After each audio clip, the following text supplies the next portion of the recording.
Assalamualaikum students, this is Allied School Nushaira. I am Miss Rabia, your science teacher. How are you all students? I hope you all will be fine.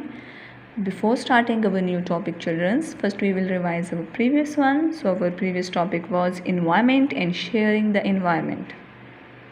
हमने environment के बारे में discuss किया था और हमने ये भी डिस्कस किया था कि हम कौन से प्लांट्स और एनिमल्स के साथ अपना इन्वायरमेंट शेयर करते हैं. First, what is environment? हमने डिस्कस किया था कि environment is a area around you. आपके इर्द गिर्द की जगह आपका इन्वायरमेंट है, जिसमें हवा भी शामिल हो जाती है और पानी भी शामिल हो जाता है.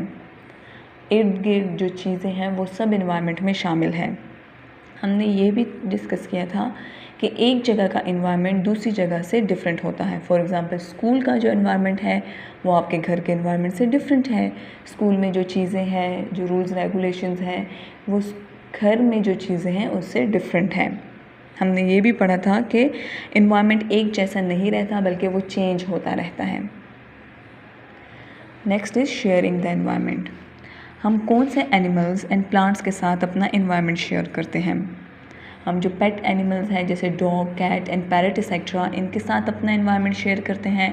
वो हमारे साथ हमारे घर में रहते हैं. जो प्लांट्स हैं जैसे मनी प्लांट्स और बाकी प्लांट्स जो हैं, इनके साथ अपना इन्वायरमेंट शेयर करते हैं. और इसके अलावा बाकी एनिमल्स जैसे गॉट, शीप वगैरह है, काऊ वगैरह है, कुछ लोग अपना इन्वायरमेंट इनके साथ भी शेयर करते हैं. तो हम अपना इन्वायरमेंट प्लांट्स और एनिमल्स के साथ शेयर करते हैं. This is all about our previous topic. Now we are going to start our new topic. Our new topic is caring for environment, कि हम अपने इन्वायरमेंट का कैसे ख्याल रख सकते हैं. अगर हम अपने इन्वायरमेंट का ख्याल रखेंगे, उसकी केयर करेंगे, तो हमारा इन्वायरमेंट क्लीन एंड हेल्दी होगा. उसके लिए हम 4 R's को डिस्कस करेंगे. 4 R's फार्मूला क्या है? Reduce, reuse, recycle and repair. So let's start our new topic. Caring for the environment. Because your environment is shared by many different living things, it is important to keep your environment healthy. आप अपना environment, जैसे कि हमने अपने previous topic में discuss किया था और हमने भी रिवाइज भी किया, कि बहुत से living thing के साथ शेयर करते हैं. प्लांट्स के साथ शेयर करते हैं, एनिमल्स के साथ जो है शेयर करते हैं. तो ये बहुत इम्पॉर्टेंट है, ज़रूरी है कि आप अपने environment को क्लीन एंड हेल्दी रखें. You want the living things in your environment to survive. Here are some things you can do to keep your environment healthy. आपके साथ जो बाकी लिविंग थिंग है, एनिमल्स एंड प्लांट्स हैं, वो रहते हैं. आपको चाहिए कि अपने इन्वायरमेंट को हेल्दी रखें ताकि वो सर्वाइव कर सकें. अब इन्वायरमेंट को हेल्दी रखने के लिए क्या करना चाहिए? यहाँ आपको मेथड बताया गया है. For keeping the environment clean, plant a tree, trees make the environment healthy. Environment को क्लीन करने के लिए बहुत ज़्यादा दरख्त लगाए जाएं, क्योंकि दरख्त जो है वो आपके इन्वायरमेंट को साफ़ रखते हैं. 4 R's. हम 4 R's को डिस्कस करेंगे. इन 4 R's पर अगर हम अमल करें और इनको फॉलो करें तो हमारा इन्वायरमेंट नीट एंड क्लीन रहेगा. First, if you and your friends remember 4 R's, then your environment will be cleaner and healthier. So ये 4 R's क्या हैं? First is reduce. Reduce mean चीज़ों का इस्तेमाल कम करना.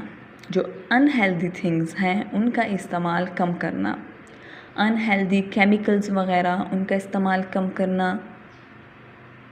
तो उससे हम अपने इन्वायरमेंट को साफ़ रख सकते हैं. अगर हम अनहेल्दी थिंग्स के इस्तेमाल को कम करेंगे तो हमारा इन्वायरमेंट क्लीन रहेगा. Next is reuse. चीज़ों को दोबारा से इस्तेमाल करना. फॉर एग्ज़ाम्पल, जब आप पेप्सी या कोई भी कोल्ड ड्रिंक की बोतल लाते हैं, वो जब ख़त्म हो जाती है, बॉटल रह जाती है. बॉटल प्लास्टिक है ना, फिर अगर आप उसे फेंक देंगे, जब वो जल जाएगी तो उस वजह से हमारा इन्वायरमेंट ख़राब होगा. उसकी जो स्मोक है उसमें केमिकल्स होंगे, स्मोक हवा में जाएगी और हवा से ऑक्सीजन में मिक्स हो जाएगी। फिर जब वो ऑक्सीजन में मिक्स होगी तो human being needs oxygen to live. इस तरह हमारी जो ऑक्सीजन होगी वो साफ़ नहीं होगी तो हम बीमार हो जाएंगे और बाकी जो एनिमल्स हैं वो भी बीमार हो जाएंगे।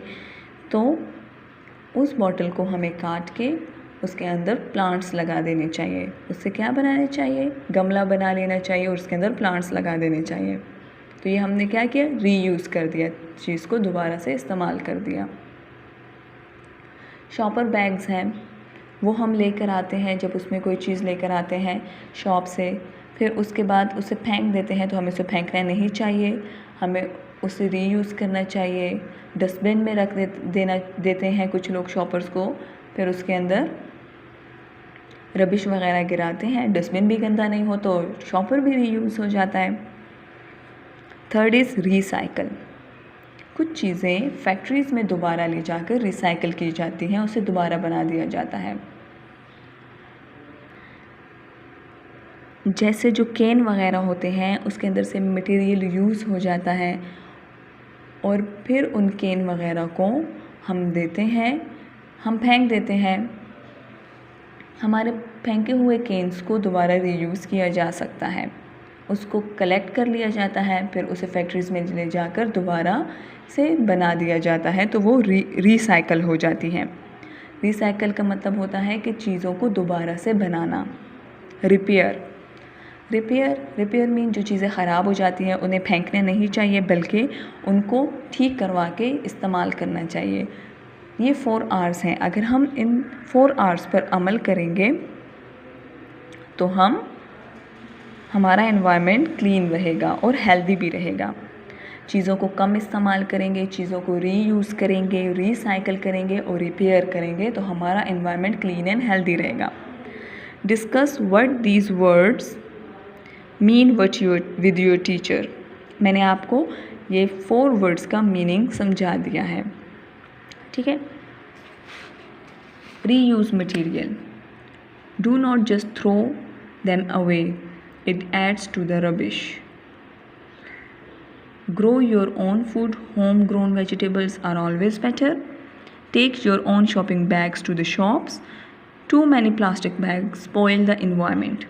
Pick up little and don't drop litter. मैंने अभी आपको समझाया है कि रीयूज़ करें मटेरियल को, जो मटेरियल है उसे दोबारा से इस्तेमाल करें, फेंका मत करें, रबिश में शामिल मत करें। अगर आप उसे फेंक देंगे तो उससे हमारा एनवायरनमेंट पोल्यूटेड हो जाता है। वेजिटेबल्स खुद घर में उगाएं, क्योंकि जो वेजिटेबल्स घर में उगाई जाती हैं वो बेटर होती हैं। इसके अलावा शॉपिंग बैग्स का इस्तेमाल कम से कम करें और कहीं शॉप में कोई शॉपिंग करने जाते हैं आप तो अपने बैग्स अपने साथ लेकर जाएं। प्लास्टिक बैग्स का इस्तेमाल कम से कम करें। हम अगर 4 Rs का ख्याल रखेंगे, उसको फॉलो करेंगे स्टूडेंट्स, तो हमारा एनवायरनमेंट हेल्दी और क्लीन रहेगा। So students, this is all about our new topic, caring for the environment. This is responsibility of all students to keep the environment clear. This is enough for today students. Have a nice day. Allah Hafiz.